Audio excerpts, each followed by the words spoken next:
ETF index mutual funds నేర్చుకుని stock మార్కెట్లో రాణించాలనుకుంటున్నారా? వెంటనే ఈ నెంబర్కి కాల్ చేయండి. నమస్తే సుందరరామరెడ్డి గారు. నమస్తే సార్. ఇది ఒక పెద్ద ఛాలెంజ్ ఈ ప్రశ్న. సో ఈ ప్రశ్న ఎందుకు వచ్చిందంటే ఇది నిజంగా ఇంప్లిమెంట్ చేయాలి అంటే నిజంగా అంత పెద్ద ఛాలెంజ్ అనమాట. సో ఒక షేర్ని, ఒక స్టాక్ మార్కెట్లో ట్రేడ్ అవుతున్న షేర్ని ఓవర్ వాల్యూడా, అండర్ వాల్యూడా అన్న ప్రశ్నని ఆ జవాబు ఎలా వెతకాలంటారో అలాంటి కైండ్ ఆఫ్ పారామీటర్స్ ఏమైనా ఉంటాయా? అది నిజంగానే ఓవర్ వాల్యూడా, లేదంటే రైట్లీ ప్రైస్డా, ఆర్ లేదంటే బాగా అండర్ వాల్యూడా? సో ఈ విషయాన్ని తెలుసుకోవాలి అంటే చాలామంది ఏమంటున్నారంటే మేము అవన్నీ తెలియకుండా కొనేసేసి ట్రాప్ అవుతున్నాం సార్. సో దీని గురించి మాకు ఇదొక ఆన్సర్ ఇవ్వండి. సో అంటే మార్కెట్లో ఏ ఒక్క వాల్యుయేషన్ పారామీటర్లు స్ట్రైట్ అవే పనిచేయవండి ఇక్కడ. ఓకే. ఎందుకంటే సపోజ్ స్టార్టప్ కంపెనీస్ అనుకోండి, అవి బ్రేక్ ఈవెన్ రావడానికి చాలా టైం పడుతుంది. కరెక్ట్. ఎందుకంటే వాటి సేల్స్ బాగా ఎంత ఎక్కువ ఇంప్రూవ్ అయితే తర్వాత కదా ప్రాఫిట్స్ వచ్చేది. పేటిఎం ఫర్ ఎగ్జాంపుల్ ఒక మీల్ తయారు చేయాలనుకోండి 100 రూపాయలు అవుతుంది, వాళ్ళు దాన్ని 30 రూపీస్కి ఇస్తారు మొదట్లో, కస్టమర్స్ రావాలి కాబట్టి. కస్టమర్స్ వచ్చే కొద్ది ఏమవుతుందంటే మాస్ ప్రొడక్షన్ బీన్ అవుతుంది కాబట్టి 30 రూపీస్ గిట్టుబాటు అవుతుంది. అందుకని మొదట్లో సేల్స్ ఇంపార్టెంట్ తప్ప ప్రాఫిట్స్ కానే కాదు. అందుకని startup companies valuation methods different. అక్కడ మనం చూడాల్సింది సేల్స్ తప్ప ప్రాఫిట్స్ గురించి కాదు, చూడొద్దు. అదే గ్రోత్ కంపెనీ అనుకోండి, అది ఇప్పుడు స్టార్ట్అప్ కాదు, గ్రోత్ వచ్చేసింది ఆల్రెడీ. అందుకని ఏమవుతుందంటే ఇప్పుడు ప్రాఫిట్ ఎంత జనరేట్ చేస్తాను ఇంపార్టెంట్ నీకు. వండర్ఫుల్. సో ఇప్పుడు అప్పుడు ఏంటంటే పీ ఇంపార్టెంట్ వస్తుంది, ఇక్కడ పీ ఉండదు, సేల్స్ ఇంపార్టెంట్. అక్కడ మాత్రం అట్ట కాదు, ప్రైస్ కి మనకి ఎర్నింగ్స్ లింక్ పెట్టుకుంటాం అక్కడ. అదే సేల్స్ మెచ్యూరిటీకి వస్తుంది అనుకోండి, ఇంత ముందు అంత ఫాస్ట్నెస్ లేదు కదా, ఇప్పుడు అది యావరేజ్ పీ అవ్వాలి తప్ప ఇంత ముందు ఉండడానికి వీల్లేదు, ఎందుకంటే సాచురేషన్ స్టేజ్ కి వచ్చేసి. అవును. అంటే గ్రోత్ కంపెనీస్ కి పీ ఇంపార్టెంట్, మెచ్యూరిటీ వాటికి తగ్గడం important. Startup company sales important తప్ప అసలు ప్రాఫిట్ గానే కాదు ఇంపార్టెంట్.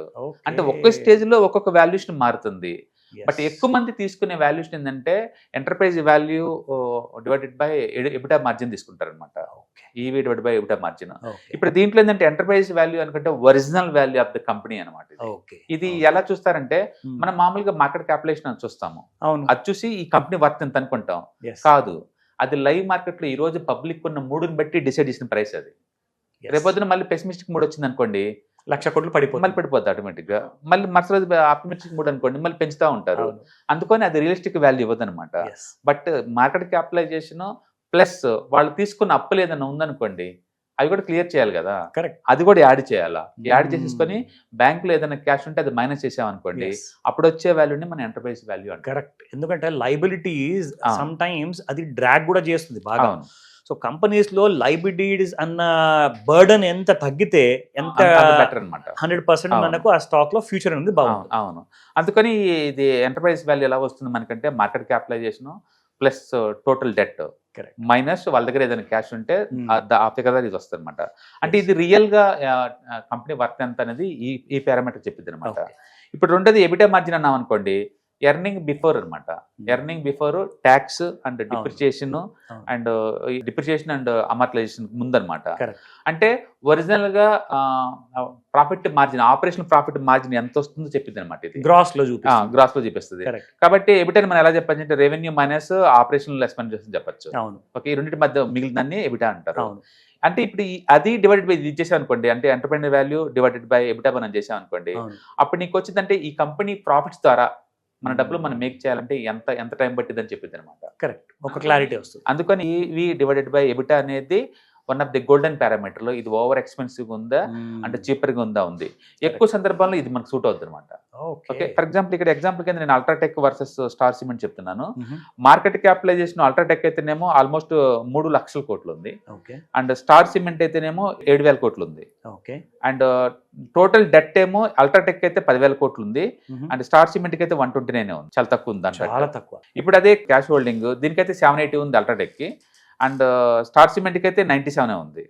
ఎంటర్ప్రైజ్ వాల్యూ ఇప్పుడు అల్ట్రాటెక్ అయితే 3.2 lakh crore ఉంది, అండ్ దీనికైతేనేమో 7,000 crores ఉంది అనమాట. ఇప్పుడు ఎబిటా న్యాచురల్ అల్ట్రాటెక్ లో ఎక్కువ ఉంది, 12,000 crores ఉంది, అండ్ ఇదేమో 550 crores ఉంది.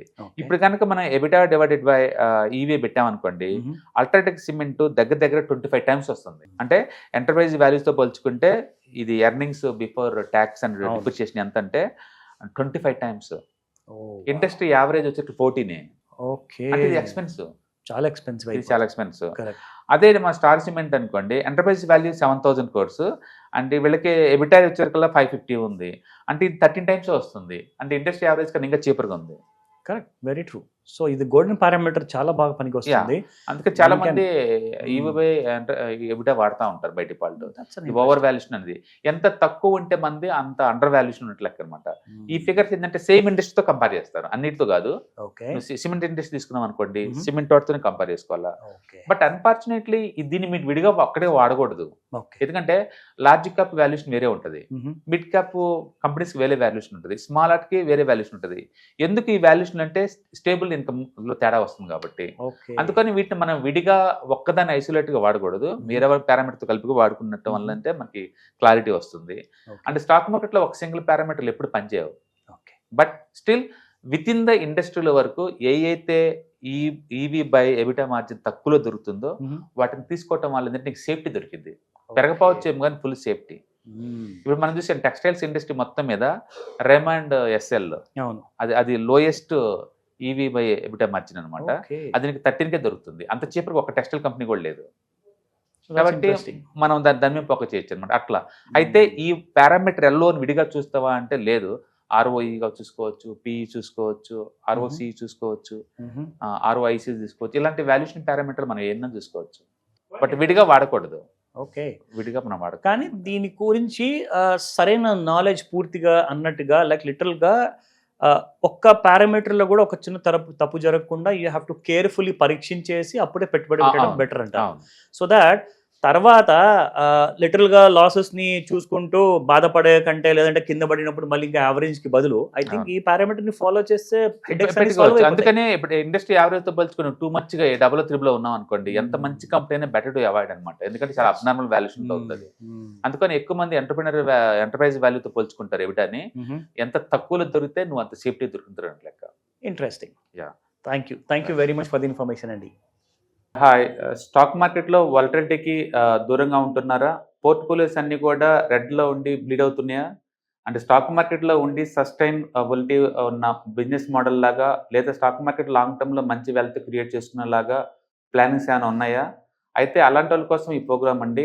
ETFs, index funds and mutual funds. మా స్టాక్ మార్కెట్లో ఉండి కూడా సెక్యూర్ వేలో మనీ మేక్ చేసుకునే పద్ధతి ఏదైనా ఉందంటే రిటైలర్స్కి ఈ మూడే అనమాట. దీంట్లో కాంప్రహెన్సివ్గా మీకు ట్రైనింగ్ అండ్ గైడెన్స్ దొరుకుతుంది. అండ్ వీకెండ్స్లో జరిగే ఈ ప్రోగ్రాంలో అటెండ్ అవడం ద్వారా ETFs, index funds and mutual ఫండ్స్లో మీ నాలెడ్జ్ పెంచుకోండి. మీ పోర్ట్ఫోలియో మీరే మెయింటైన్ చేయడం ద్వారా ఇయర్లీ యావరేజ్ మీద 20 to 30% మనీ మేక్ చేసుకోండి. All the best. Thank you.